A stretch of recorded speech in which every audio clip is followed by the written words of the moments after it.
창밖으로 떨어지는 비를 바라보며 저는 제 67번째 생일을 맞이했습니다. 오늘따라 빗방울 소리가 더욱 쓸쓸하게 들립니다. 식탁 위에는 제가 좋아하는 미역국 한 그릇이 덩그러니 놓여 있습니다. 아내가 떠난 지도 어느덧 5년, 그 후로 아들 동수는 한 번도 찾아오지 않았습니다. 매년 명절이면 전화로 대충 인사만 하고 끊어버리는 게 전부였던 아들이었습니다. 아버지, 제가 지금 회사에서 중요한 프로젝트를 맡고 있어서요. 동수야, 잠깐이라도 얼굴 보고 가면 안 되겠니? 죄송해요. 다음에 시간 될 때 꼭 찾아뵐게요. 그렇게 5년이 흘렀지만 그 다음은 결코 오지 않았습니다. 처음에는 서운했지만 이제는 그저 허탈한 웃음만 나옵니다. 40년간 부동산 중개업을 하면서 수많은 사람들의 집을 중개했지만 정작 제 아들은 제 집 근처에도 오지 않는군요. 식탁 앞에 앉아 휴대폰을 바라보다가 문자라도 보낼까 망설였습니다. 아버지, 축하드려요. 오늘 저녁에 중요한 미팅이 있어서. 작년 생일에 받은 문자가 마지막 연락이었습니다. 창밖의 비는 점점 더 거세져 갔고 방 안은 더욱 적막해졌습니다. 텔레비전을 켜보지만 시끄러운 예능 프로그램 소리만 더욱 외로움을 깊게 만듭니다. 냉장고에는 혼자 먹기 위해 소량으로 포장된 반찬들이 가지런히 정리되어 있습니다. 아내가 살아있을 때는 이맘때쯤이면 집 안이 북적거렸는데 말입니다. 여보, 우리 동수 이번에 승진했대요.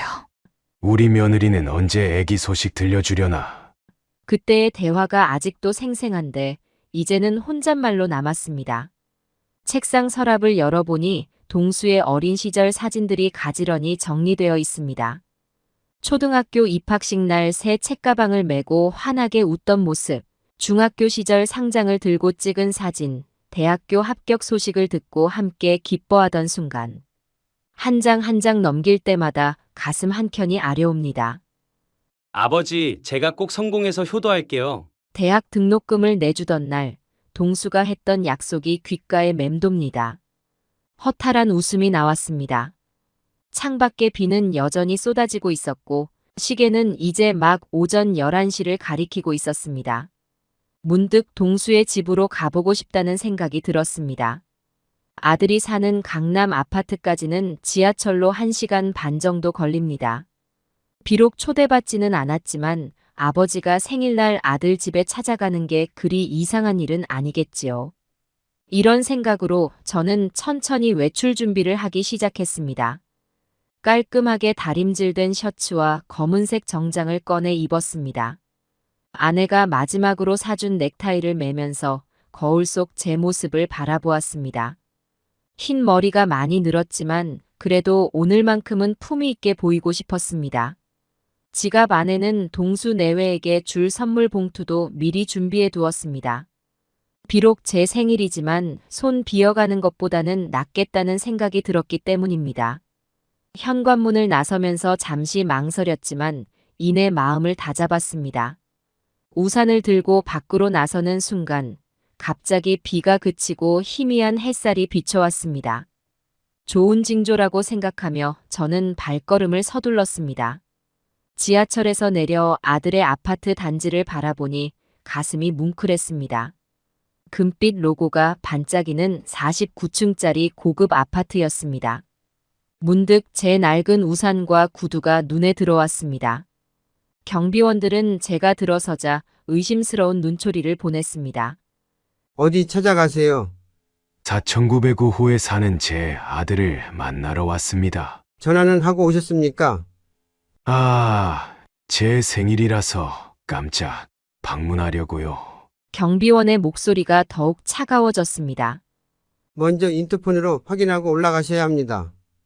저는 초라해진 마음을 감추며 로비 한켠에 있는 인터폰 앞으로 걸어갔습니다. 떨리는 손으로 4905호 버튼을 누르자 며느리의 목소리가 들려왔습니다. 누구세요? 나 동수 아버진네. 네, 아버님이세요? 지금 웬일이세요? 내가 오늘 생일이라. 어머, 죄송해요. 근데 지금 손님들이 와 계셔서. 그때 안에서 떠들썩한 웃음소리와 노래소리가 들려왔습니다. 아버지! 동수야, 누군데 그래? 아, 어머니. 그냥 지나가는 분이에요. 지나가는 분이 왜 여기를 와? 그러게 말이에요. 아버님, 정말 죄송하지만 오늘은 돌아가 주세요. 며느리는 마치 불청객을 대하듯 차갑게 말했습니다. 잠깐이라도 얼굴 보고 가면 안 될까? 지금은 정말 곤란한데 동수 씨도 바빠서. 한참을 기다린 끝에 동수가 엘리베이터 앞으로 나왔습니다. 아버지, 왜 이렇게 갑자기 오셨어요? 동수의 얼굴에는 짜증이 가득했습니다. 오늘이 내 생일이라서 아, 진짜요? 근데 지금 저희 집에서 중요한 모임 중이에요. 잠깐이라도 아니, 그러니까 미리 연락이라도 하고 오시지 이렇게 갑자기 오시면 어떡해요? 동수의 목소리는 점점 거칠어졌습니다. 너희 집에 파티하는 것 같던데. 네, 맞아요. 중요한 손님들 오셨거든요. 아버지가 오시면 분위기 깨지잖아요. 나는 너의 아버지인데. 아버지, 이제 그만하시죠. 매번 이러시면 저도 힘들어요. 매번이라니. 내가 언제. 아버지는 우리가 얼마나 바쁜지도 모르시면서 맨날 이런 식이시잖아요. 며느리도 엘리베이터 앞으로 나왔습니다. 아버님, 죄송하지만 지금 올라오시면 정말 안 된다고요. 저희 집에 중요한 분들이 계시다니까요. 나는 중요한 사람이 아니라는 거니?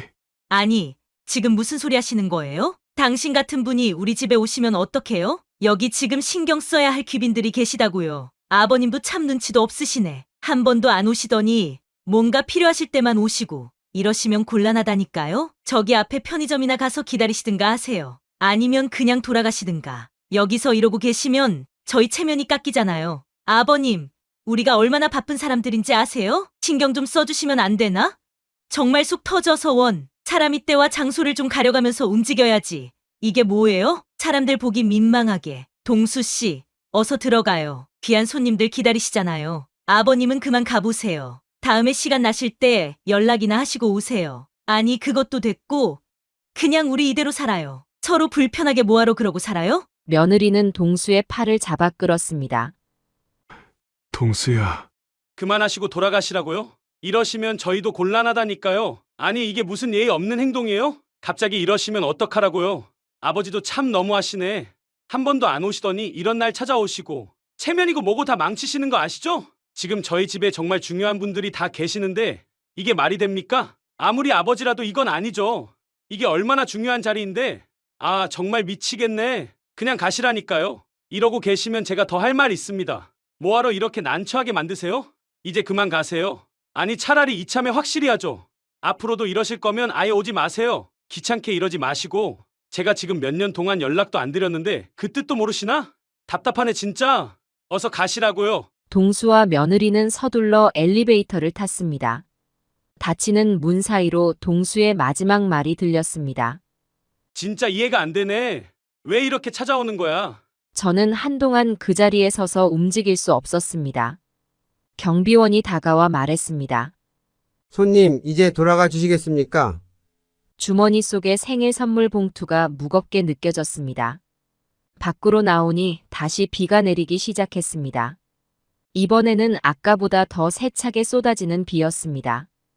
결국 저는 차마 돌아가지 못하고 아들의 집 근처 골목에서 서성였습니다. 비를 피하기 위해 주차장 한켠에 있는 작은 지붕 아래로 들어갔습니다. 시간이 얼마나 흘렀을까요? 어둑해질 무렵 아파트 현관에서 사람들이 나오기 시작했습니다. 건물 입구의 밝은 조명 아래로 정장 차림의 사람들이 우산을 들고 나왔습니다. 중년의 남자가 큰 소리로 말했습니다. 동수야, 장인어른 생신 파티 정말 즐거웠다. 네, 매년 이렇게 해드려야죠. 우리 아버님 아니십니까? 아들은 웃으며 사돈의 어깨를 두드렸습니다. 매년 이렇게 정성스럽게 챙겨주니 고맙구나. 아이고, 아버님. 당연한 일인데요. 이번에는 제가 특별히 프랑스 레스토랑 셰프님을 모셔왔잖아요. 안사돈도 환하게 웃으며 말을 이었습니다. 우리 사위가 이렇게 잘하니 얼마나 든든한지 몰라? 어머님, 과찬이세요. 앞으로도 더 잘할게요. 며느리는 안사돈에 팔짱을 끼며 애교 섞인 목소리로 말했습니다. 어머, 비가 다시 오네요. 엄마, 조심하세요. 제가 모셔다 드릴게요. 동수는 재빨리 우산을 펼쳐 장인 장모님을 에스코트했습니다. 우리 동수 내외가 이렇게 잘하는데 무슨 걱정이 있겠어? 사돈의 말에 주변 사람들이 모두 웃음을 터뜨렸습니다. 아버님, 다음 주에 제주도 여행은 제가 다 준비해 놨으니까 걱정 마세요. 그래, 우리 동수가 알아서 잘하겠지. 저는 그들의 대화를 듣고 있자니 온몸에 힘이 빠졌습니다.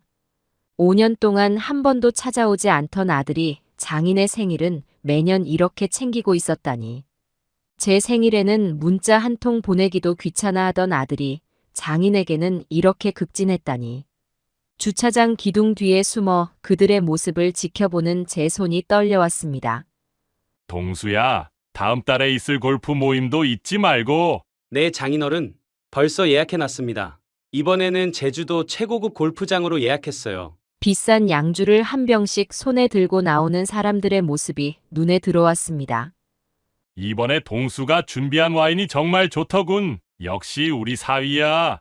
아버님 생신인데 그 정도는 해야죠. 주머니에 넣어둔 생일 선물 봉투가 갑자기 초라하게 느껴졌습니다. 사람들이 모두 떠나고 주차장에는 다시 정막이 찾아왔습니다.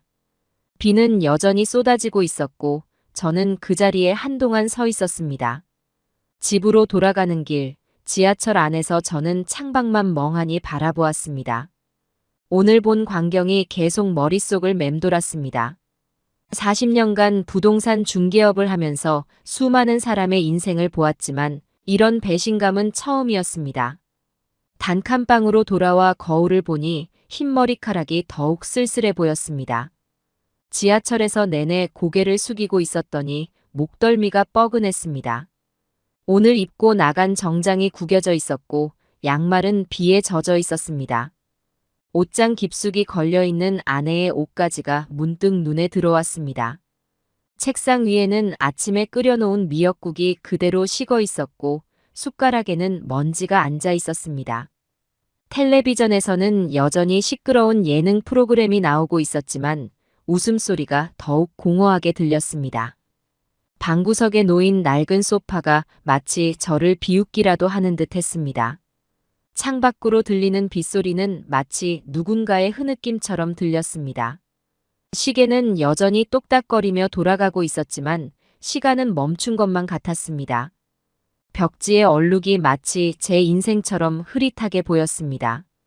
그때 문득 머릿속에 한 가지 생각이 스쳐 지나갔습니다. 저는 인생의 모든 것을 정리하기로 마음먹었습니다. 40년간 운영해온 부동산 중개업으로 모은 재산이 꽤 있었습니다. 새벽이 되어서야 저는 오랫동안 미루어두었던 금고를 열었습니다. 그동안 모아둔 통장들과 부동산 증서들이 가지런히 정리되어 있었습니다. 아내가 살아있을 때부터 우리는 늘 검소하게 살았습니다. 좋은 옷 한 벌 사지 않고 외식 한 번 하지 않으면서 모은 돈이었습니다. 처음에는 동수에게 물려주려고 했던 재산이었지만 이제는 다른 곳에 써야겠다는 생각이 들었습니다. 다음 날 아침 일찍 저는 변호사 사무실을 찾았습니다. 김 사장님, 정말 모든 걸 기부하시겠다고요? 네. 다만 조건이 있습니다. 저는 꼼꼼하게 준비해온 서류를 변호사에게 건넸습니다. 그동안 모은 재산은 총 100억 원이 조금 넘었습니다. 40년 동안 한 건 한 건 정직하게 중개하며 모은 돈이었습니다. 단 한 번도 불법적인 일을 하지 않았고 세금도 성실하게 냈습니다. 이 돈을 청년 창업 지원금으로 기부하고 싶습니다. 변호사는 제 말을 듣고 놀란 눈치였습니다. 특히 IT, 물류, 시스템 관련 스타트업에 집중적으로 투자해 주셨으면 합니다. 변호사는 제 의도를 눈치챈 듯 했습니다. 동수가 다니는 회사가 어떤 분야에서 수익을 내는지 저는 정확히 알고 있었습니다. 아들이 장인 덕분에 승진했다는 것도 그 회사가 장인의 인맥으로 성장했다는 것도 알고 있었습니다.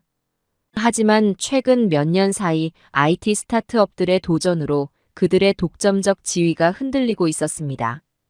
제가 기부한 돈은 바로 그 스타트업들에게 집중적으로 투자될 것입니다. 이 기부금으로 청년들의 꿈을 이루어주고 싶습니다. 담담하게 말했지만 제 속에는 차가운 결심이 서려 있었습니다. 변호사와 상담을 마치고 나와 거리를 걸으며 깊은 생각에 잠겼습니다. 제가 한 선택이 옳은 것인지 아니면 너무 감정적인 결정이었는지 고민이 되었습니다. 하지만 어제 본 아들의 모습이 떠오를 때마다 마음이 더욱 단단해졌습니다. 집으로 돌아와 서랍 속 사진들을 다시 한번 보았습니다. 어린 시절 동수의 모습이 담긴 사진들을 하나씩 찢어 쓰레기통에 버렸습니다. 이제는 더 이상 미련을 가질 필요가 없었습니다. 며칠 후 기부 절차가 모두 완료되었다는 연락을 받았습니다. 저는 마지막으로 남은 부동산 사무실도 정리하기로 했습니다. 40년 동안 앉아있던 의자에서 일어나며 주변을 둘러보았습니다. 수많은 사람들의 인생이 이곳을 거쳐갔고 그들의 꿈이 이루어지는 것을 지켜보았습니다. 이제는 제 차례였습니다. 단칸방으로 옮기면서 짐을 정리하는데 문득 동수가 어렸을 때 준 연필꽂이가 눈에 띄었습니다. 아빠, 세상에서 제일 멋진 아빠예요. 그때는 그 말이 진심이었을까요? 연필꽂이도 쓰레기통에 버렸습니다. 이제 더 이상 과거에 연연하지 않기로 했습니다. 앞으로 제가 할 일은 한 가지뿐입니다. 아들이 쌓아올린 성이 어떻게 무너지는지 지켜보는 것. 그것이 제가 선택한 복수였습니다. 한 달 후 아침 뉴스에서 제 이야기가 대대적으로 보도되었습니다. 모든 방송사의 메인 뉴스에는 제 사진과 함께 기사가 실렸습니다. 67세 김판규 씨, 전 재산 100억 원을 청년 창업 지원금으로 기부. 실리콘밸리식 창업 생태계 조성을 위한 파격적인 기부. 물류 테크 스타트업들 대규모 투자 유치 성공. 각종 경제신문의 일면에도 제 이야기가 실렸습니다. 물류업계의 지각 변동 예고. 청년 스타트업들의 도전. 혁신적인 IT 물류 시스템으로 무장한 스타트업들 기존 업계 위협. 인터넷은 더욱 뜨거웠습니다. 포털 사이트 실시간 검색어 1위는 단숨에 김판규였고 2위는 물류 스타트업, 3위는 청년 기부였습니다. SNS에서는 제 이야기가 폭발적으로 공유되었습니다. 진정한 노블레스 오블리주의 실천. 청년들에게 희망을 주는 진정한 어르신. 대한민국이 이런 분들 덕분에 발전하는 것. 각종 언론에서는 인터뷰 요청이 쇄도했습니다. 하지만 저는 모든 인터뷰를 거절했습니다. 오히려 조용히 복지관으로 향했습니다. 이날도 평소와 다름없이 봉사활동을 하고 있는데 복지관 TV에서 제 얼굴이 나왔습니다. 40년간 부동산 중개업으로 모은 전 재산을 청년들을 위해 기부한 김판규 씨. 복지관의 어르신들이 놀란 눈으로 저를 바라보셨습니다. 아이고, 김 선생이 이런 분이었어. TV에 나온 그분이 우리가 아는 그 김 선생님 맞나요? 저는 그저 웃으며 고개를 숙였습니다. 그때 복지관 직원이 다급히 달려왔습니다. 김 선생님, 정문에 기자들이 많이 와 있어요. 저는 조용히 뒷문으로 나왔습니다. 집으로 돌아오는 길에 편의점에 들렀는데 계산대 앞에 놓인 신문에도 제 얼굴이 크게 실려 있었습니다. 편의점 주인이 반갑게 말을 걸었습니다. 아, 김 선생님 아니세요? TV에서 봤어요? 이제는 길을 걸어가다가도 사람들이 알아보기 시작했습니다. 하지만 이것은 시작에 불과했습니다. 경제 전문 채널에서는 제 기부가 가져올 파급 효과를 심층 분석하기 시작했습니다. 기존 대기업 중심의 물류 시스템이 혁신적인 도전을 받게 될 것으로 예상됩니다. 특히 땡땡 물류 시스템의 독점적 지위가 흔들릴 것으로 전망됩니다. 예상대로였습니다. 그날 저녁 드디어 동수에게서 전화가 왔습니다. 아버지, 도대체 무슨 생각이신 거예요? 그저 청년들을 돕고 싶었을 뿐이다. 아버지, 이러시면 안 됩니다. 저희 회사가... 전화를 끊었습니다. 잠시 후 며느리에게서도 전화가 왔습니다. 아버님, 제발 이러지 마세요. 우리가 잘못했어요. 이제라도 다시 시작해요. 그 전화도 끊었습니다. 밤새도록 전화벨이 울렸지만 더 이상 받지 않았습니다. 창밖으로 달빛이 밝았습니다. 이제 시작이구나 하는 생각이 들었습니다. 다음 날 아침 또다시 뉴스가 이어졌습니다. 청년 스타트업들 혁신적인 물류 시스템으로 시장 출격 준비. 기존 업계 비상경영 체제에 돌입. 저는 조용히 웃으며 TV를 껐습니다. 6개월이 지나자 동수의 회사는 급격히 흔들리기 시작했습니다. 제가 지원한 스타트업들이 하나둘 새로운 물류 시스템을 선보였습니다. 실시간 경로 최적화와 AI 기반 재고 관리로 물류비 30% 절감 가능. 클라우드 기반 통합 물류 플랫폼으로 실시간 화물 추적 구현. 땡땡 물류 시스템의 주요 거래처들이 하나둘 새로운 스타트업들로 옮겨갔습니다. 김동수 부장님, 이번 분기 실적이 반토막 났습니다. 주요 거래처 A사에서 계약 해지 통보가 왔습니다. 신생업체들과 경쟁이 너무 심해졌습니다. 매일 아침 경제신문을 보는 것이 저의 일과가 되었습니다. 땡땡 물류 시스템. 스타트업 공세 수세적 대응. 주가 급락. 물류업계 지각 변동, 청년 스타트업들의 돌풍. 동수는 계속해서 저를 찾아왔지만 만나주지 않았습니다. 장인의 인맥으로 버텨오던 회사가 서서히 무너져가는 모습을 지켜보는 것. 그것이 제가 선택한 복수였습니다. 이제 동수는 더 이상 호화로운 파티를 열지 못할 것입니다. 장인의 생일날 프랑스 레스토랑 셰프를 부르는 일도 없을 것입니다. 어느 날 동수의 회사 앞을 지나가다 우연히 그를 보았습니다. 한껏 기죽은 모습으로 퇴근하는 뒷모습이 눈에 들어왔습니다. 예전에 당당하던 걸음걸이는 온데간데 없었습니다. 며느리도 더 이상 명품 가방을 메고 다니지 못한다는 소식이 들려왔습니다. 장모님과의 골프 모임도 취소되었다고 합니다. 동수 부장, 이번 구조조정 명단에 들어갔다면서?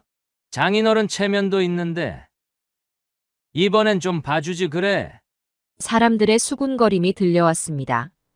저는 매일 복지관에서 봉사활동을 하며 이 모든 소식을 차분히 듣고 있었습니다. 어떤 날은 마음이 약해질 때도 있었습니다. 하지만 그때마다 제 생일날의 기억이 떠올랐습니다. 아니에요, 어머니. 그냥 지나가는 분이에요. 그날의 그 말이 다시 한번 가슴을 파고들었습니다. 1년 후 동수는 결국 퇴사를 하게 되었습니다. 회사는 구조조정을 시작했고 가장 먼저 동수의 이름이 명단에 올랐습니다. 더 이상 장인의 입김도 통하지 않았습니다. 김동수 부장님, 이번 주가 마지막입니다. 네, 알겠습니다. 강남의 아파트도 처분해야 했습니다. 은행 대출금을 갚기 위해서였습니다. 장인은 더 이상 그를 찾지 않았습니다. 전화도 받지 않았고 만나주지도 않았습니다. 여보, 우리 어떡하죠? 아버님께 한 번만 더 부탁드려볼까요? 며느리의 눈에서는 눈물이 흘렀습니다. 하지만 장인은 이미 등을 돌린 뒤였습니다. 결국 동수는 저에게 전화를 했습니다. 아버지, 이제 아시겠죠? 당신이 한 일이... 난 그저 청년들을 돕고 싶었을 뿐이다. 아버지, 제발... 끊어라. 동수의 목소리에는 분노와 절망이 가득했습니다. 이제 그는 더 이상 잘난 척을 하지 못했습니다. 프랑스 레스토랑의 셰프를 부르며 장인의 생일을 축하하던 그 기세는 온데간데 없었습니다.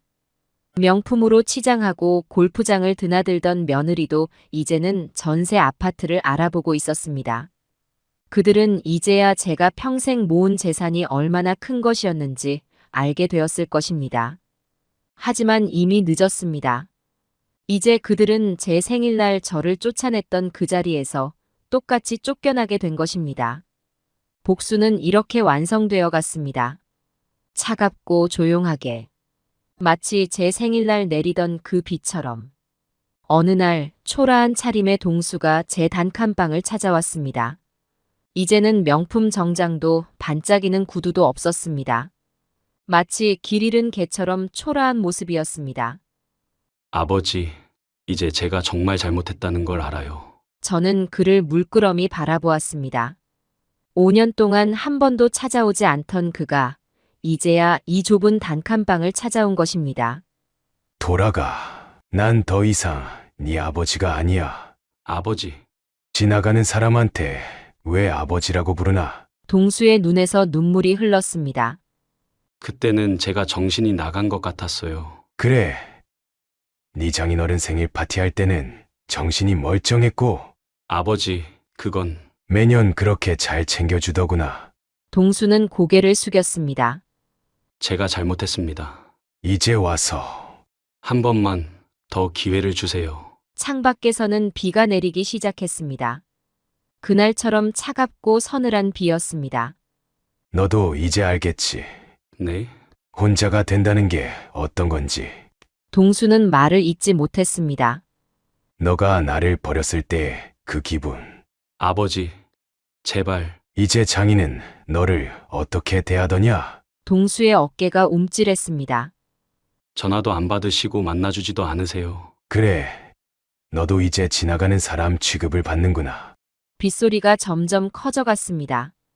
난 40년 동안 한 푼, 두 푼 모았다. 그 돈으로 너를 대학도 보냈고 너가 취직할 때도 묵묵히 지켜봤지.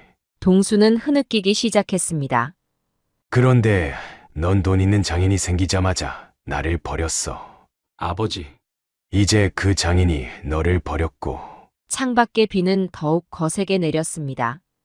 난 이제 너 같은 아들이 없다. 제발 용서해 주세요. 용서는 했다. 그럼. 하지만 잊지는 않을 거다. 동수는 한동안 말을 잇지 못했습니다. 이제 돌아가거라. 아버지, 저 정말 갈 곳이 없어요. 그래, 나도 그랬었지. 제발.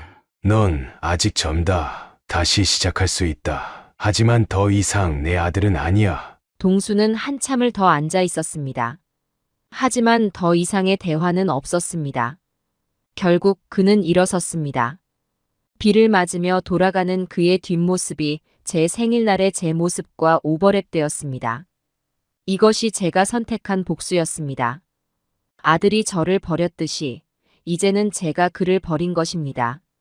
냉정하고 매정하게. 그가 그랬던 것처럼.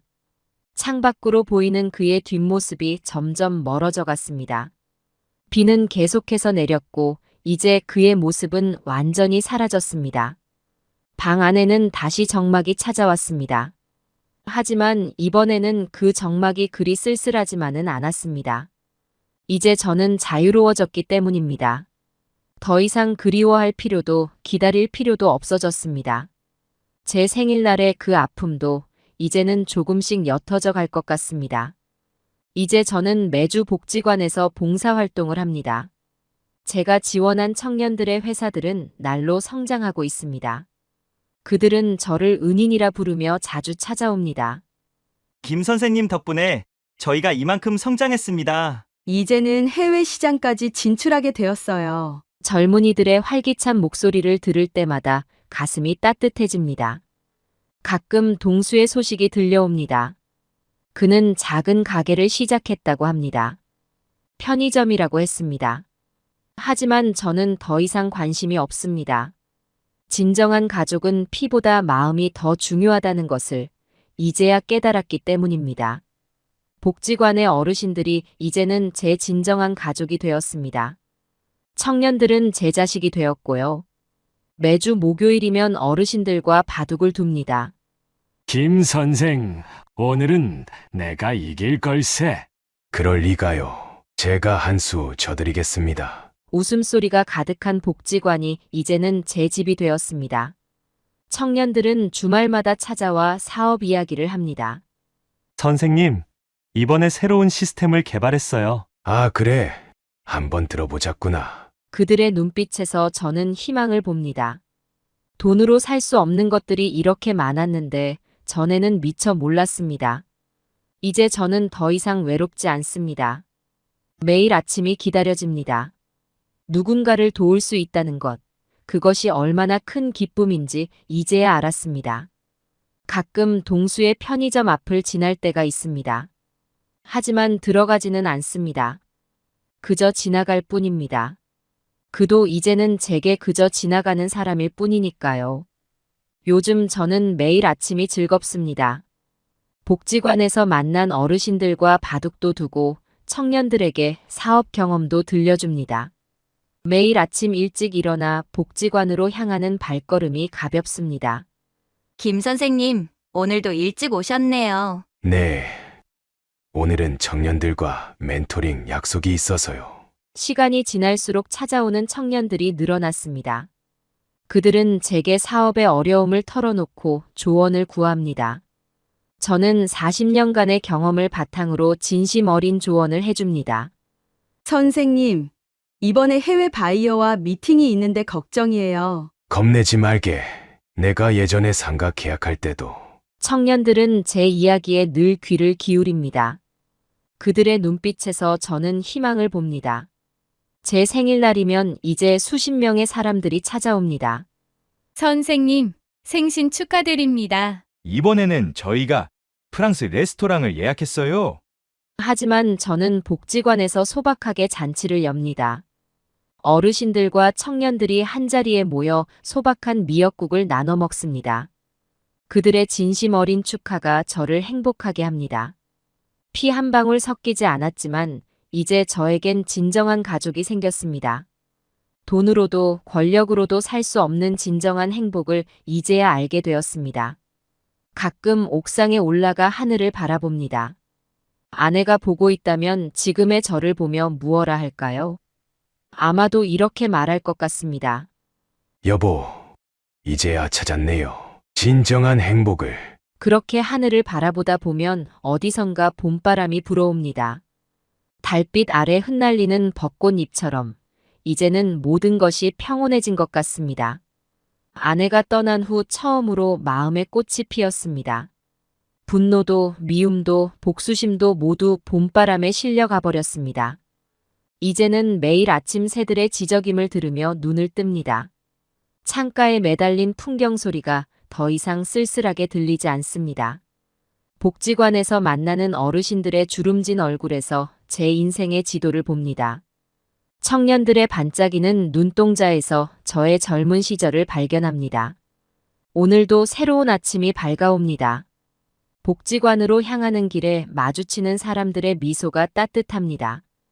이제는 더 이상 쓸쓸한 생일도 외로운 저녁도 없습니다. 제 생일이면 복지관은 작은 축제가 됩니다. 진심 어린 축하와 따뜻한 마음이 가득한 자리. 그 속에서 저는 새로운 삶의 의미를 찾았습니다. 아내가 하늘에서 저를 본다면 이제는 웃으며 고개를 끄덕일 것 같습니다.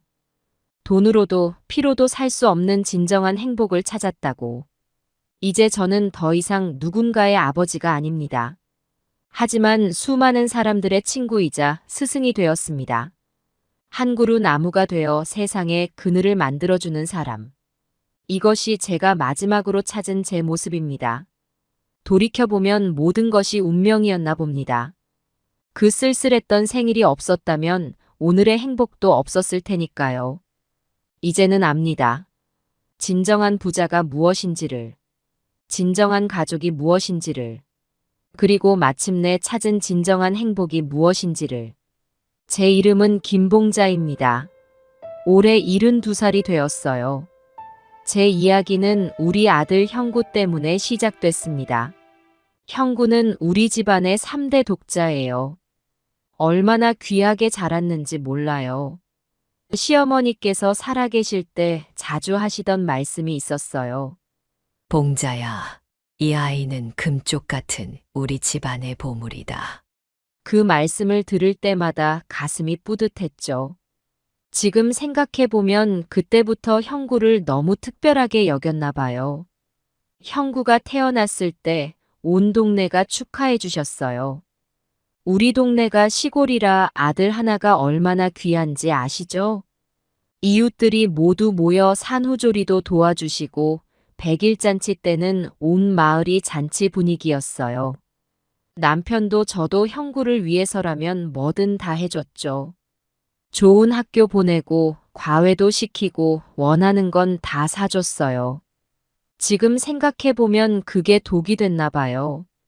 하지만 그땐 정말 그게 최선인 줄 알았어요. 어느 날 초등학교 때의 일이에요. 형구가 울면서 집에 돌아왔어요. 친구들이 자기 운동화가 촌스럽다고 놀렸대요. 그 말을 듣자마자 바로 형구 손을 잡고 백화점으로 갔어요. 비싼 운동화를 사주면서 형구에게 말했죠. 우리 아들, 이제 친구들한테 놀림 안 받을 거야. 형구의 환한 웃음을 보니 제 마음도 덩달아 기뻤어요. 그때는 몰랐죠. 돈으로 모든 걸 해결하려는 제 모습이 형구에게 어떤 영향을 미칠지. 형구가 중학교에 들어갔을 때 처음으로 반에서 1등을 했어요. 그때 우리 부부가 얼마나 자랑스러워 했는지 몰라요. 동네 어르신들께 일부러 찾아가 자랑도 했죠. 우리 형구가 반에서 1등 했대요. 어르신들은 다들 축하해 주셨어요. 그러면서 한 말씀 하셨죠.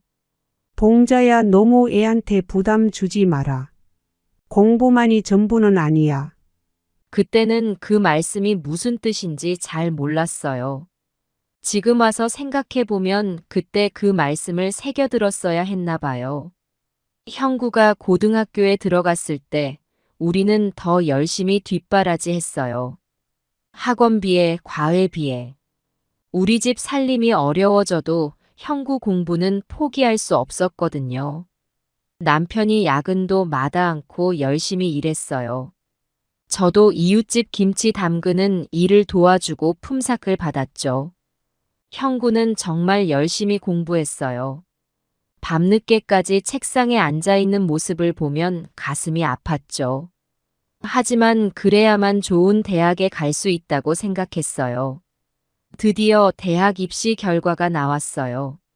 형구가 서울의 유명한 대학에 합격했다는 소식을 들었을 때 정말 온 세상을 다 가진 것 같았어요. 남편과 저는 울면서 형구를 껴안았죠. 우리 아들 정말 자랑스럽다.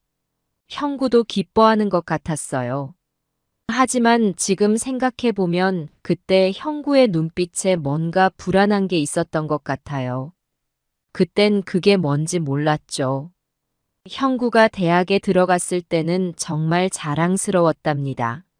하지만 지금 생각해보면 그때부터 문제가 시작된 것 같아요. 우리가 너무 많은 걸 바랐던 걸까요?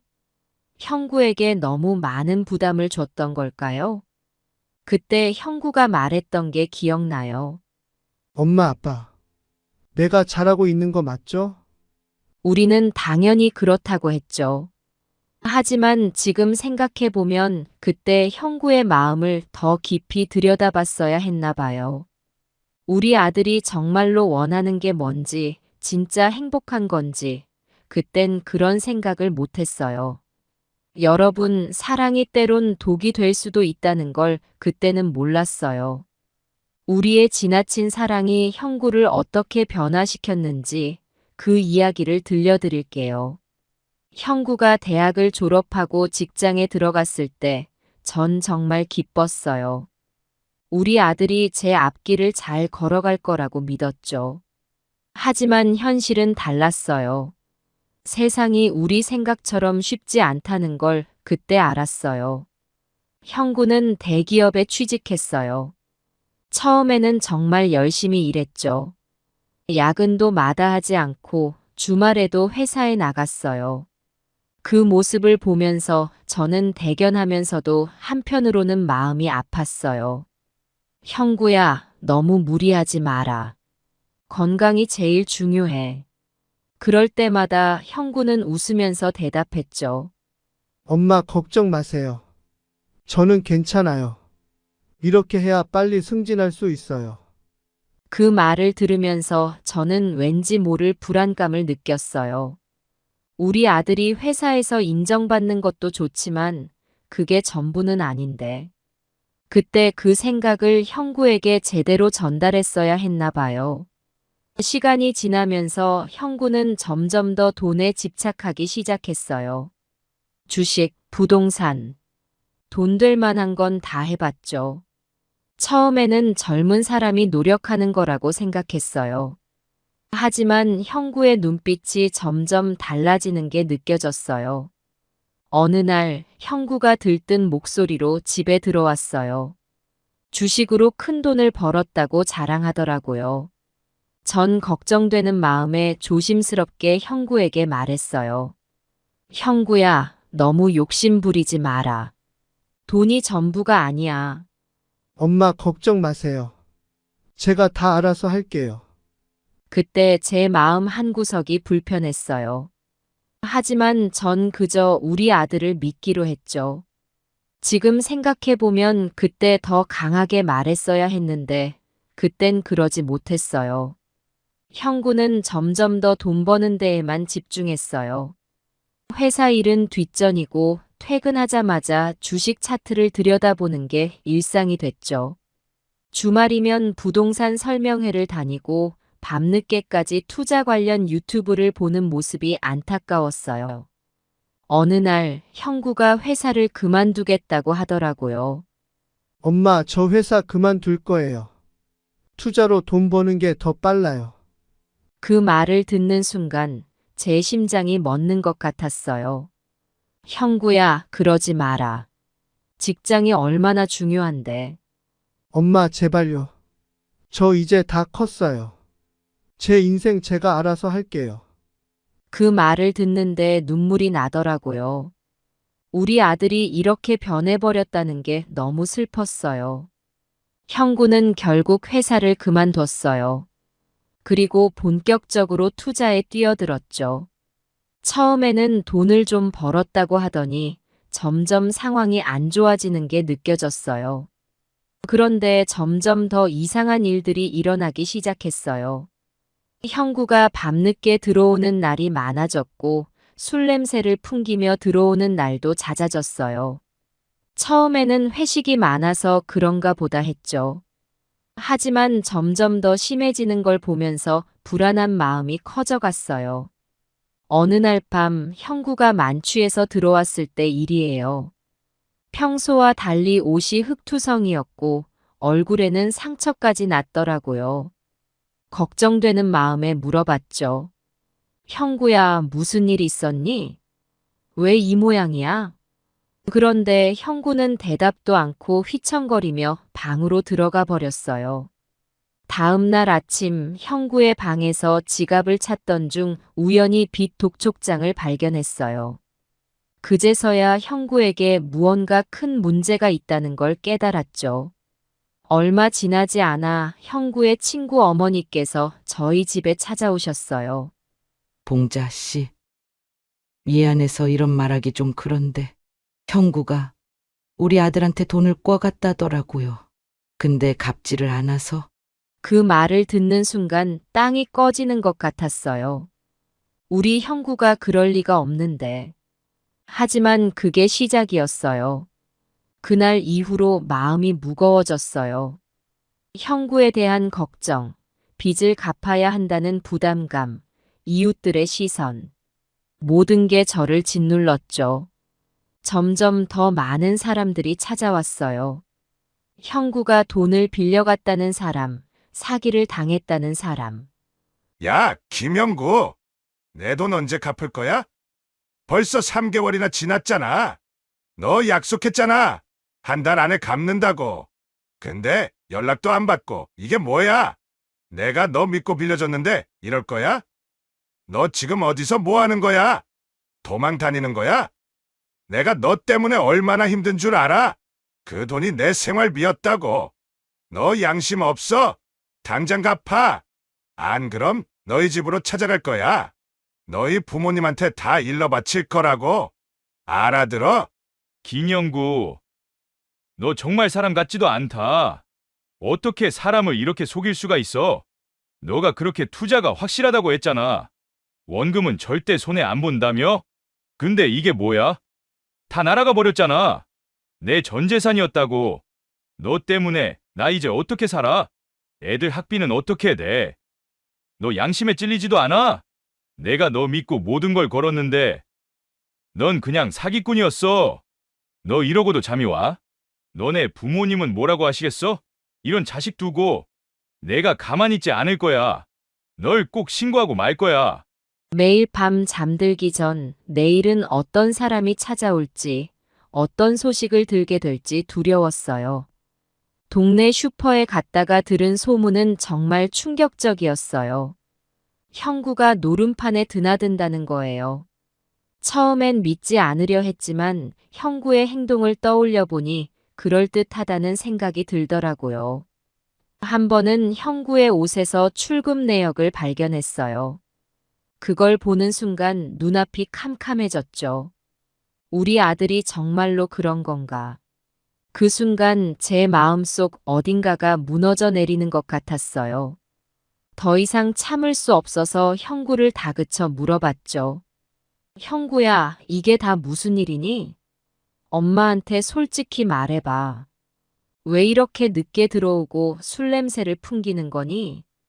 엄마가 얼마나 걱정했는지 알아? 너가 이상해진 게 언제부턴지 말해줘. 엄마가 도와줄게. 엄마는 왜 자꾸 간섭하세요? 제 일은 제가 알아서 할게요.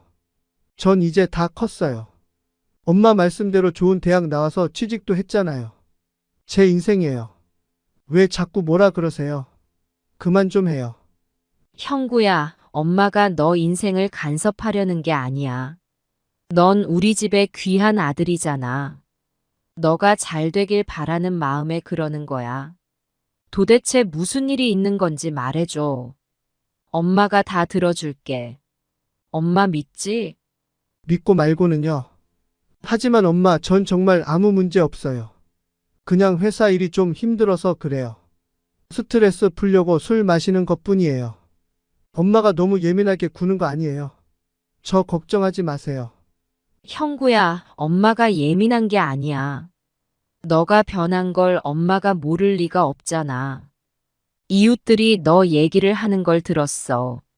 너가 돈을 빌려가고 안 갚는다는 소문도 있더라. 이게 다 무슨 일이니? 솔직히 말해봐. 엄마, 그게... 정말 짜증나네요. 그 사람들이 뭘 안다고 그래요? 제 사정도 모르면서. 돈요? 그거 다 갚을 거예요. 엄마는 그런 쓸데없는 소문 듣지 마세요.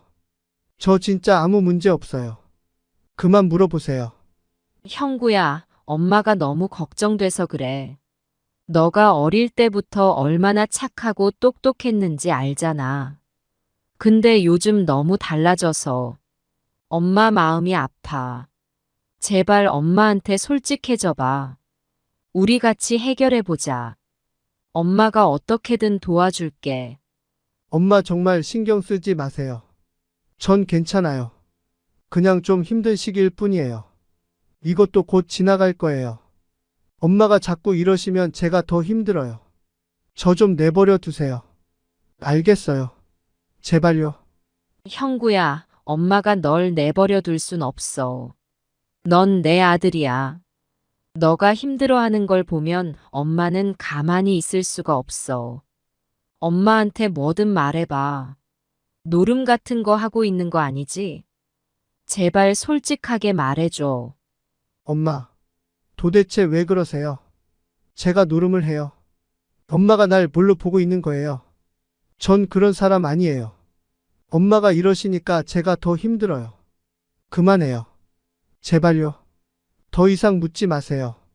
그렇게 말하고 문을 쾅 닫고 나가버리는 형구를 보면서 제 가슴이 찢어지는 것 같았어요. 그날 밤 형구의 어릴 적 사진을 보며 울었어요. 언제부터 우리 사이가 이렇게 멀어졌을까? 그 순수했던 우리 아들은 어디로 간 걸까? 어느 날은 경찰서에서 연락이 왔어요. 형구가 사기 혐의로 고소당했다는 거예요. 그제서야 형구의 일들이 얼마나 심각한지 알게 됐죠. 경찰서에 가보니 형구는 이미 구속된 상태였어요. 철창 너머로 형구를 바라보는데 눈물이 멈추지 않더라고요. 형구야, 엄마가 어디서부터 잘못한 거니? 형구는 고개를 숙인 채 아무 말도 하지 않았어요. 그 모습을 보면서 제 마음도 함께 무너져 내렸죠. 집으로 돌아오는 길에 이웃들의 시선이 따갑게 느껴졌어요. 예전에는 자랑스러워하던 눈빛이었는데 이제는 동정과 비난이 섞인 눈길을 보내셨죠. 저런 봉자네 아들이 왜 저렇게 됐을까? 애한테 너무 잘해줘서 그래. 버릇없이 컸어. 그런 말들을 들을 때마다 가슴이 아팠어요. 하지만 더 아픈 건 우리 형구가 점점 더 나쁜 길로 빠져가는 걸 지켜봐야 한다는 거였죠. 밤마다 형구 방에 들어가 앉아있곤 했어요. 형구의 물건들을 만지며 지나간 시간들을 떠올렸죠. 학창시절 받아온 상장들, 졸업식 날 찍은 사진들. 그 속에 있는 형구의 밝은 미소를 보면서 언제부터 우리 아들이 이렇게 변해버렸는지 생각했어요. 남편은 이 모든 상황에 큰 충격을 받았어요. 밤마다 한숨 쉬는 소리가 들렸고 점점 말수가 줄어들더라고요. 어느 날은 남편이 저에게 말했어요. 봉자야, 우리가 형구를 어떻게 키웠길래 이렇게 됐을까? 그 말을 듣는 순간 저도 모르게 눈물이 흘렀어요.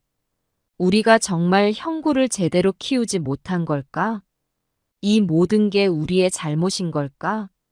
그런 생각들로 밤잠을 이루지 못하는 날들이 계속됐어요. 하루하루가 지옥 같았어요.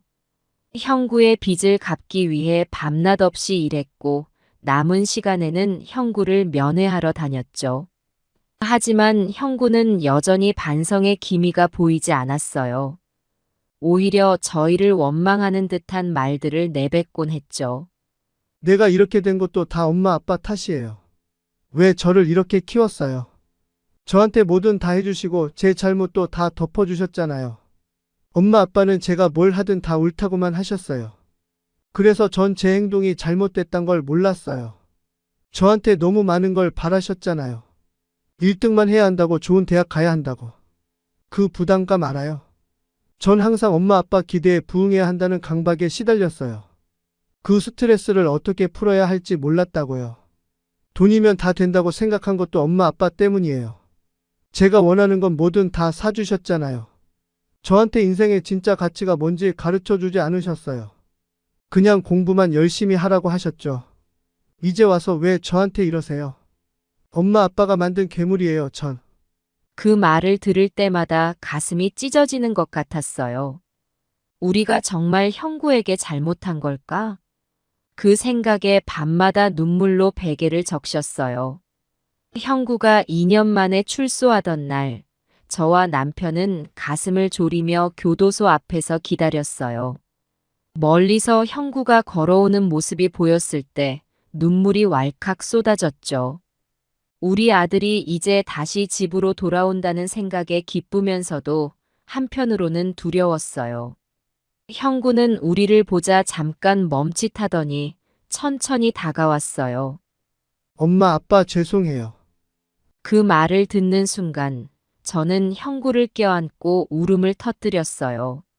남편도 눈시울을 붉히며 형구의 어깨를 두드렸죠. 집으로 돌아오는 길, 차 안은 어색한 침묵으로 가득했어요. 형구는 창밖만 멍하니 바라보고 있었죠. 집에 도착해서야 형구가 입을 열었어요. 엄마 아빠 저 이제 어떻게 해야 할지 모르겠어요. 그 말을 듣고 제 마음이 무너져 내렸어요. 우리 아들이 이렇게 방황하게 만든 게 정말 우리 탓일까? 그 생각에 가슴이 아팠죠. 출소 후 처음 몇 주는 정말 힘들었어요. 형구는 방에서 좀처럼 나오려 하지 않았고 밥도 제대로 먹지 않았어요. 가끔 형구의 흐느끼는 소리가 들려올 때면 제 마음도 함께 무너져 내렸죠. 어느 날 용기를 내어 형구의 방문을 두드렸어요. 형구야, 엄마랑 얘기 좀 할까? 형구는 잠시 망설이다 문을 열었어요. 눈이 퉁퉁 부어 있는 게 보였죠. 엄마 저 정말 못난 아들이에요. 엄마 아빠 얼굴에 먹칠하고. 이제 와서 뭘 어떻게 해야 할지 모르겠어요. 그 말을 듣는 순간 제 눈에서도 눈물이 흘렀어요. 형구를 꼭 안아주며 말했죠. 형구야, 우리가 널 너무 몰아붙였던 것 같아. 엄마 아빠도 미안해. 이제부터 우리 같이 천천히 다시 시작해보자. 그날 이후로 조금씩 변화가 생기기 시작했어요. 형구는 집 안일을 돕기 시작했고 가끔은 저와 함께 시장에도 나갔죠. 하지만 여전히 바깥 세상과 마주하는 것을 두려워하는 것 같았어요. 출소 후 3개월이 지났을 때 형구가 저에게 말했어요. 엄마, 저 일을 하고 싶어요. 제가 저지른 잘못들을 조금이라도 갚고 싶어요. 그 말을 듣는 순간 제 가슴이 뭉클해졌어요. 우리 아들이 조금씩 변하고 있다는 걸 느꼈죠. 하지만 현실은 냉혹했어요. 전과자인 형구를 받아주는 곳은 거의 없었죠. 수많은 거절 끝에 겨우 찾은 곳이 지역 재활용센터였어요. 힘든 육체 노동이었지만 형구는 묵묵히 일했어요. 엄마, 이제야 제가 돈의 소중함을 알 것 같아요. 예전에는 그냥 주어지는 줄 알았는데 참 바보 같았죠? 그 말을 들으며 저는 울컥했어요. 우리 아들이 이제야 인생의 진짜 가치를 깨닫고 있구나 싶었죠. 하지만 여전히 주변의 시선은 차가웠어요. 동네 사람들의 수군거림, 옛 친구들의 냉대. 형구는 그 모든 것을 견뎌내야 했죠. 가끔은 제가 대신 아파하기도 했어요. 엄마, 저 때문에 고생하시는 거 알아요. 정말 죄송해요. 그럴 때마다 저는 형구를 꼭 안아주었어요. 형구야, 넌 우리 아들이야. 엄마는 너가 이렇게 열심히 살아가는 모습을 보는 것만으로도 행복해. 시간이 흘러 1년이 지났어요. 형구는 조금씩 안정을 찾아갔고 일도 열심히 했어요. 그러던 어느 날 밤이었어요. 형구가 술에 취해 들어왔어요. 그리고는 갑자기 소리쳤죠.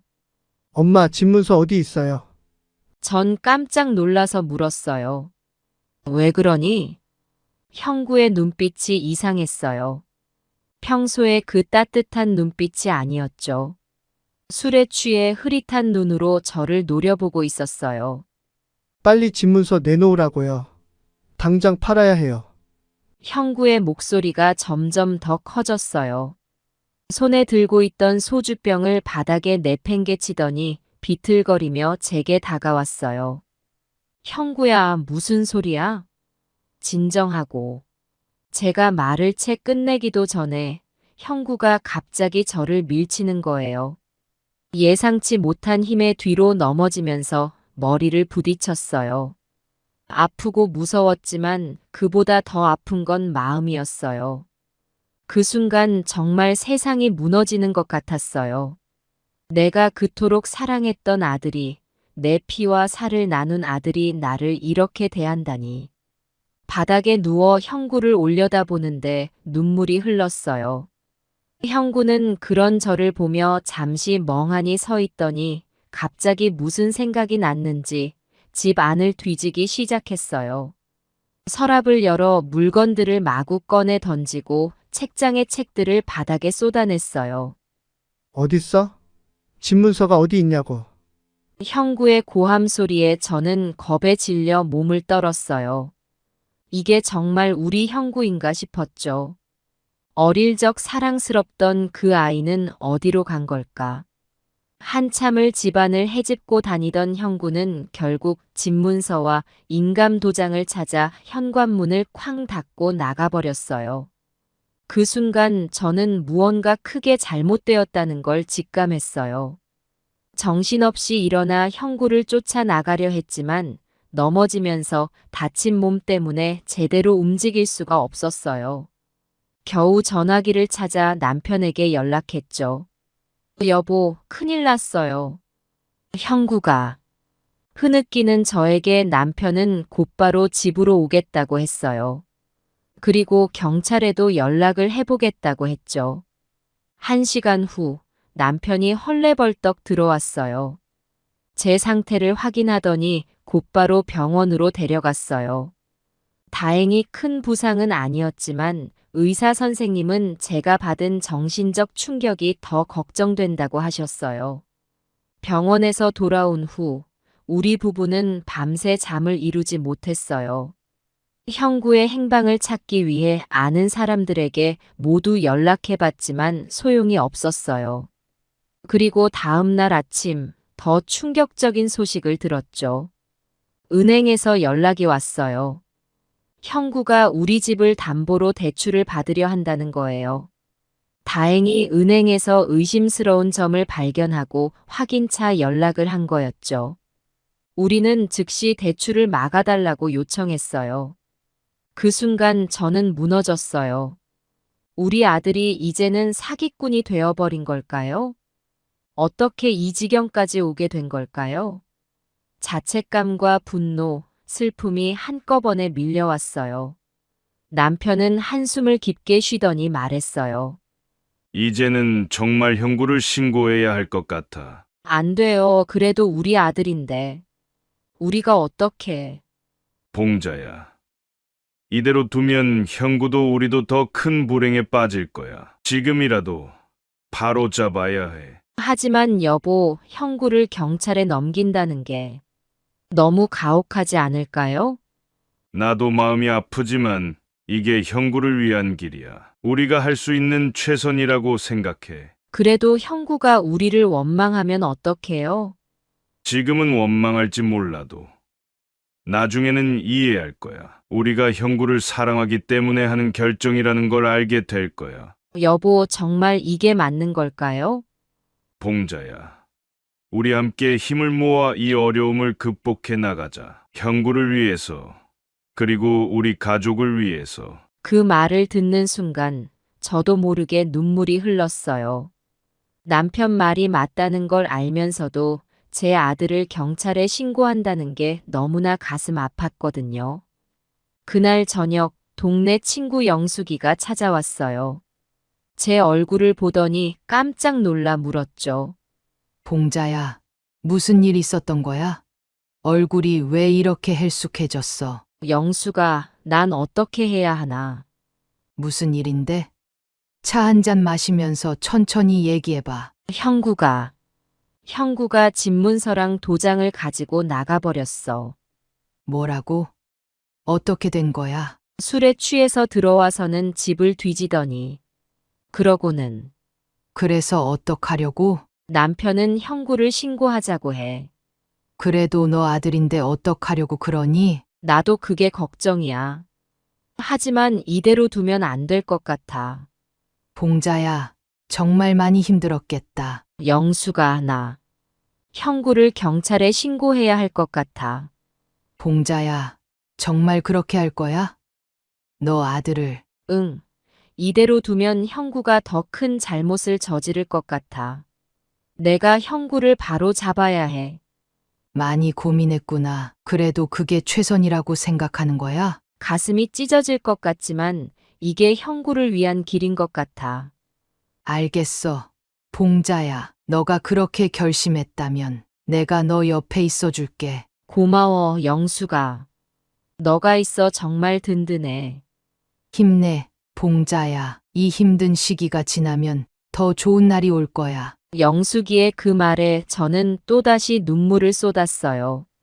그렇게 영숙이 품에 안겨 한참을 울고 나니 마음이 조금은 가벼워진 것 같았어요. 다음 날 아침 남편과 함께 경찰서로 향했어요.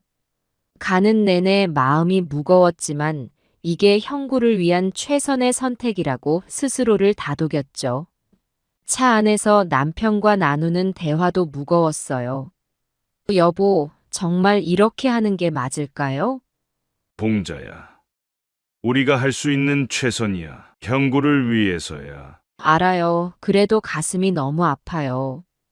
나도 마찬가지야. 하지만 이게 형구를 구할 수 있는 유일한 방법일 거야. 경찰서에 도착하자 다리가 후들거렸어요. 남편이 제 손을 꼭 잡아주었죠. 그 손길에서 힘을 얻어 겨우 경찰서 안으로 들어갔어요. 접수대에서 우리를 맞이한 경찰관에게 상황을 간단히 설명했어요. 그러자 담당 형사님을 만나볼 수 있게 해주셨죠.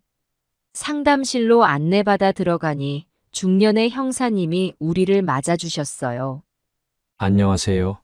많이 힘드셨겠어요. 천천히 말씀해 주세요. 그 말에 용기를 내어 형구의 모든 행적을 털어놓기 시작했어요. 말을 하는 내내 눈물이 멈추지 않았어요. 형구가 어릴 땐 정말 착했어요. 공부도 잘하고 친구들하고도 잘 어울리고. 그런데 언제부터인가 변하기 시작했어요. 대학에 들어가고 나서부터였나요? 네, 맞아요. 처음엔 그저 사회생활에 적응하느라 그러나 보다 했죠. 하지만 점점 더 심해졌어요. 구체적으로 어떤 변화가 있었나요? 술을 너무 많이 마시기 시작했어요. 그리고 돈을 자주 빌리더라고요. 나중에 알고 보니 노름을 하고 있었더라고요. 남편도 한마디 거들었어요. 처음엔 저희도 모르고 있다가 형구 친구 어머니께서 연락을 주셔서 알게 됐어요. 형구가 친구들에게 돈을 빌리고 갚지 않았다고. 형사님은 우리의 이야기를 진지하게 들어주셨어요. 중간중간 질문도 하시고 메모도 하셨죠. 그래서 이번에는 어떤 일이 있으셨나요? 형구가 집문서와 도장을 가지고 나가버렸어요. 은행에서 연락이 와서 알게 됐는데 집을 담보로 대출을 받으려고 했대요. 그 말을 하는 순간 또다시 눈물이 쏟아졌어요. 남편이 제 어깨를 감싸 안아주었죠. 형사님은 우리의 이야기를 다 듣고 나서 말씀하셨어요. 많이 힘드셨겠어요. 하지만 지금 이렇게 신고해 주신 게 아드님을 위한 최선의 선택이셨을 거예요. 저희가 빨리 찾아 도와드리겠습니다. 그 말을 듣는 순간 왠지 모르게 마음이 조금 편안해졌어요. 이제 형구가 바른 길로 돌아올 수 있을 거란 희망이 생겼거든요. 혹시 형구 씨가 있을 만한 곳이 떠오르시나요? 친구들 집을 알아봤는데 없대요. 노름판에 있을지도 모르겠어요. 알겠습니다. 저희가 최선을 다해 찾아보겠습니다. 걱정 마세요. 형사님에게 우리에게 연락처를 주고 형구의 사진도 전달드렸어요. 그리고 앞으로의 절차에 대해 설명해 주셨죠. 형구 씨를 찾으면 바로 연락드리겠습니다. 그리고 찾은 후에는 조사를 진행할 거예요. 아마도 구속 수사를 하게 될 것 같습니다. 그 말을 듣는 순간 가슴이 철렁 내려앉았어요. 하지만 이게 형구를 위한 길이라고 생각하니 마음을 다잡을 수 있었죠. 경찰서를 나오면서 하늘을 올려다봤어요. 흐린 하늘 사이로 작은 틈이 보이더라고요. 마치 우리 가족에게도 작은 희망의 빛이 비치는 것 같았어요. 남편과 저는 말없이 손을 잡고 집으로 향했어요. 앞으로 어떤 일이 벌어질지, 형구는 언제 돌아올지 모르지만 우리 부부는 함께 이 어려움을 이겨내기로 했어요. 경찰서를 나온 후 집으로 돌아가는 길은 무거운 침묵으로 가득했어요. 남편과 저는 각자의 생각에 잠겨 있었죠. 집에 도착해서야 남편이 입을 열었어요. 봉자야, 우리가 정말 잘한 걸까? 저는 잠시 망설이다 대답했어요.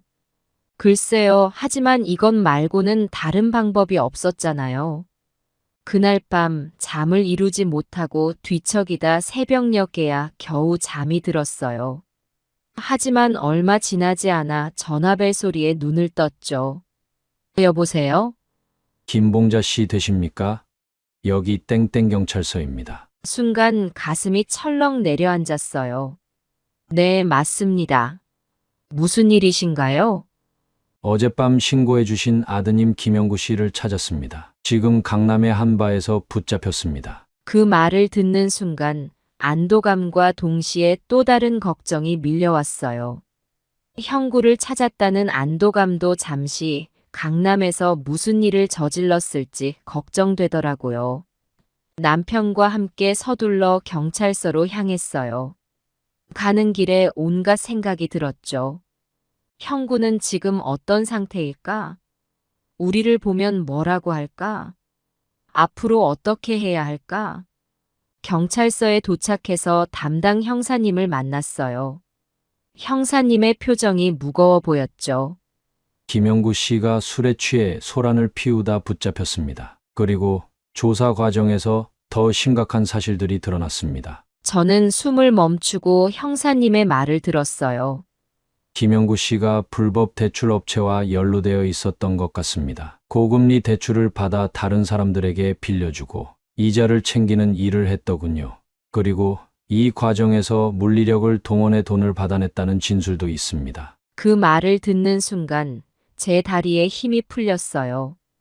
남편이 저를 부축해 주었지만 마음은 이미 무너져 내리고 있었죠. 그럼 형구는 어떻게 되는 건가요?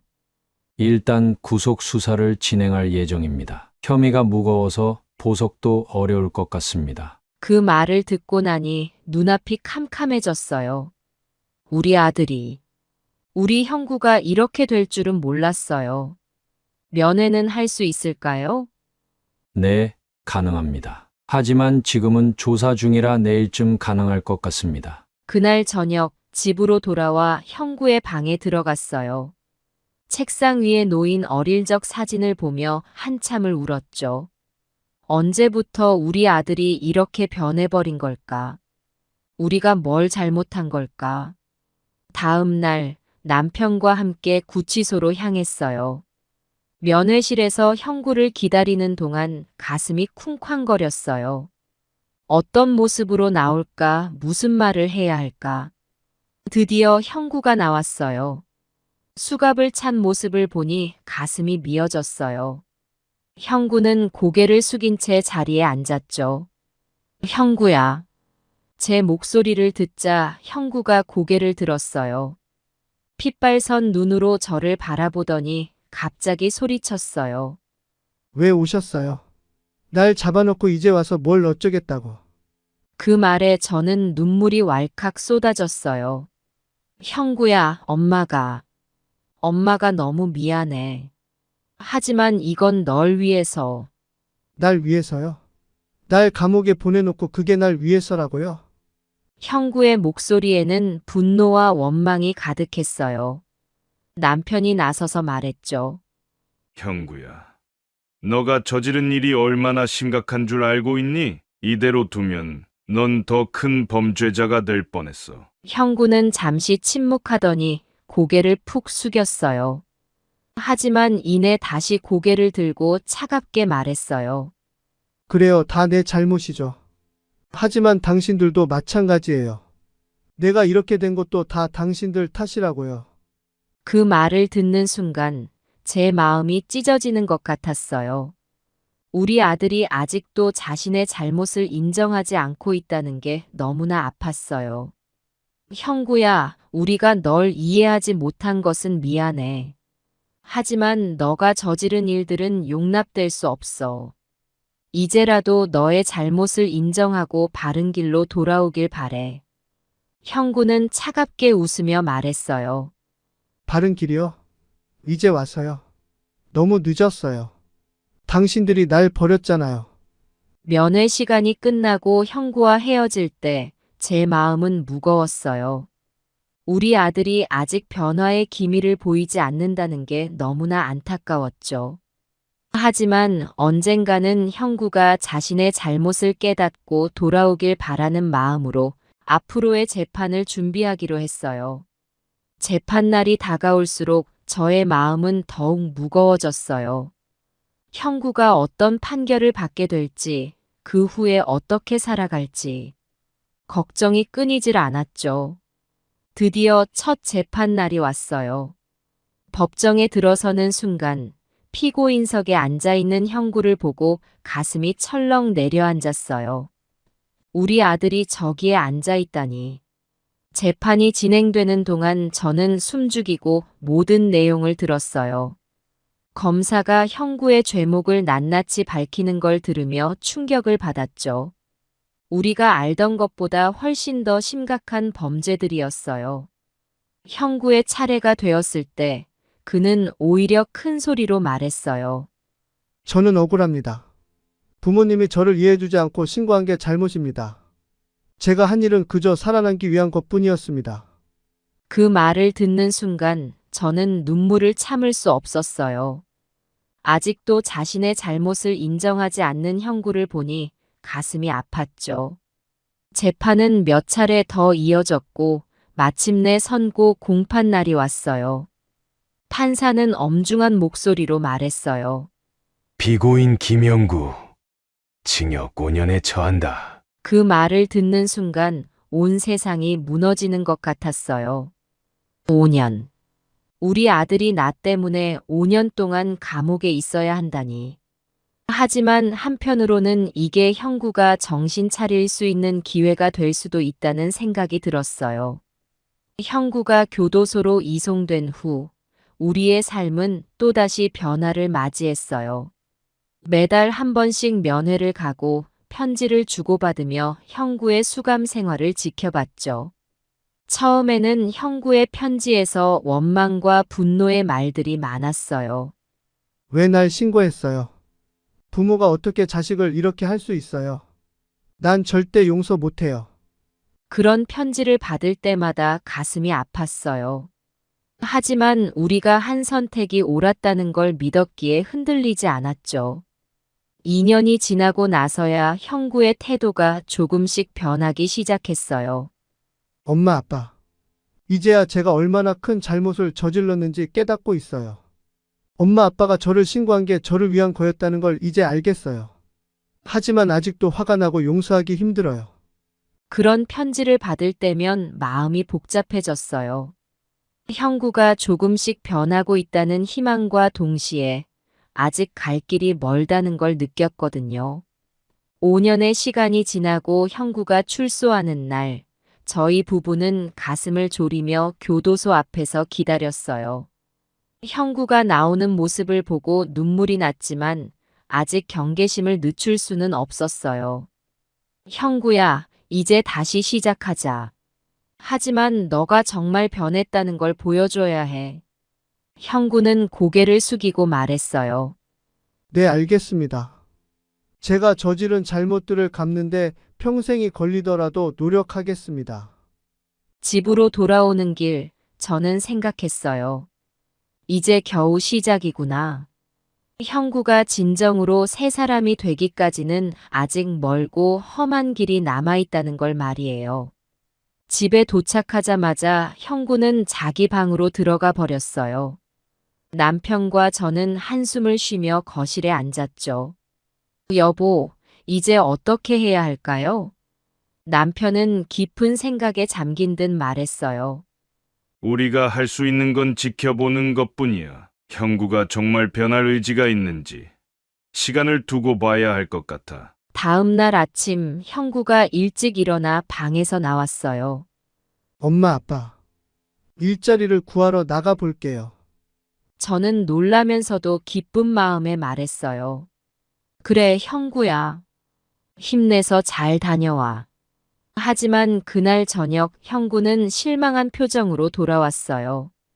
아무도 전과자를 받아주지 않아요. 이렇게 살아갈 순 없어요. 그 말을 듣고 저는 가슴이 아팠어요. 하지만 동시에 형구가 정말로 노력하고 있다는 걸 느낄 수 있었죠. 며칠 후 형구는 작은 공장에서 일자리를 구했다고 했어요. 힘든 육체 노동이었지만 형구는 묵묵히 일을 해나갔어요. 한 달이 지났을 때 형구가 저에게 다가와 말했어요. 엄마, 제가 번 돈으로 피해자들에게 조금씩이라도 변제를 시작하고 싶어요. 그 말을 듣는 순간 저는 형구를 꼭 안아주었어요. 그래, 형구야. 그게 바로 너가 정말 변하고 있다는 증거야. 하지만 우리의 희망은 오래가지 못했어요. 2달 후 형구의 옛 동료들이 찾아와 형구를 유혹하기 시작했죠. 야, 형구야. 이렇게 고생하며 살 거야? 우리랑 다시 일하면 쉽게 돈 벌 수 있어. 형구는 고민하는 기색이 역력했어요. 저는 불안한 마음에 형구에게 물었죠. 형구야, 설마 다시 그 길로 가려는 건 아니지? 형구는 잠시 침묵하더니 대답했어요. 아니에요, 엄마. 걱정 마세요. 제가 약속했잖아요.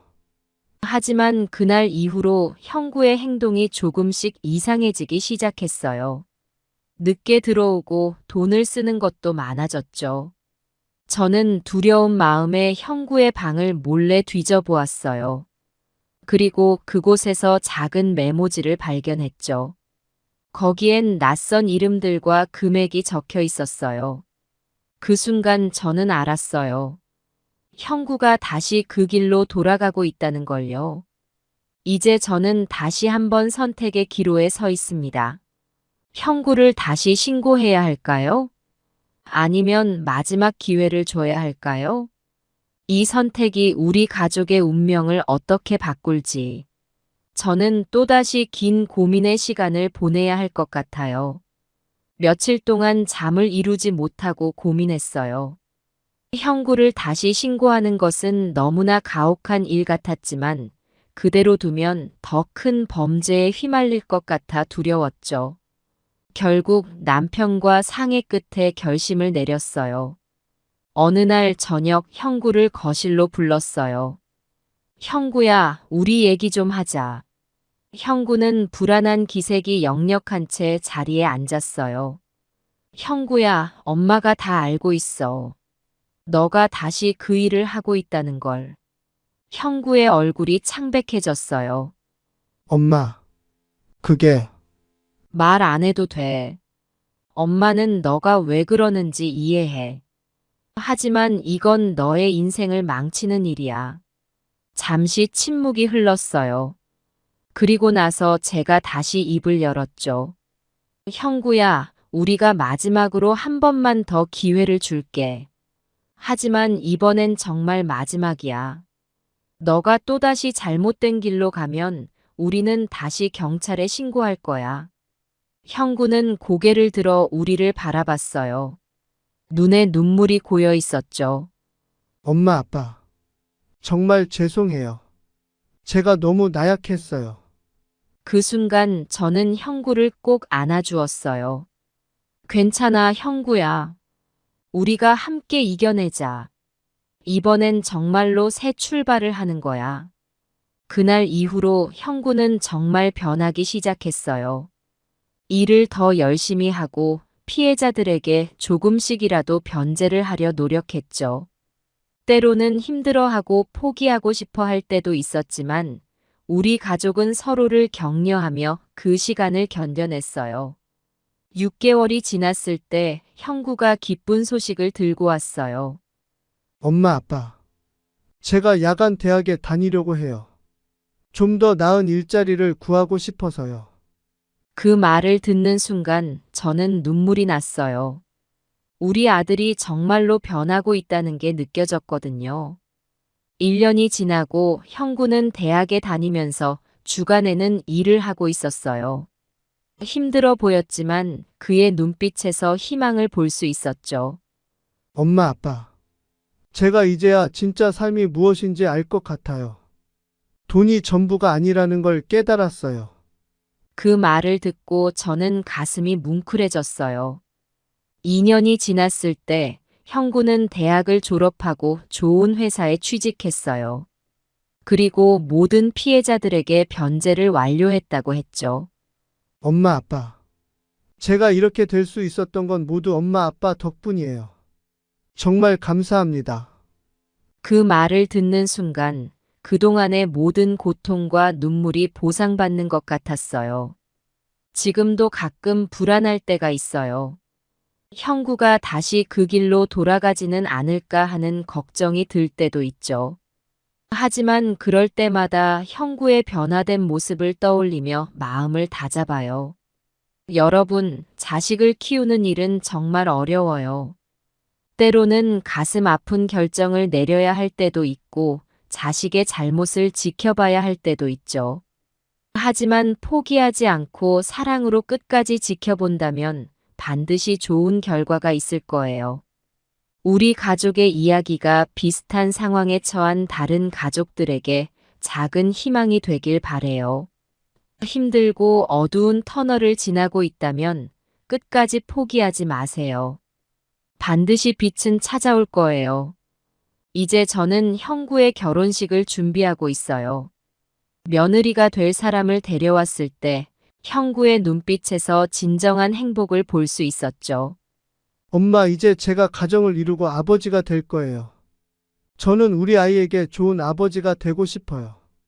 엄마, 아빠가 저에게 그러셨던 것처럼요.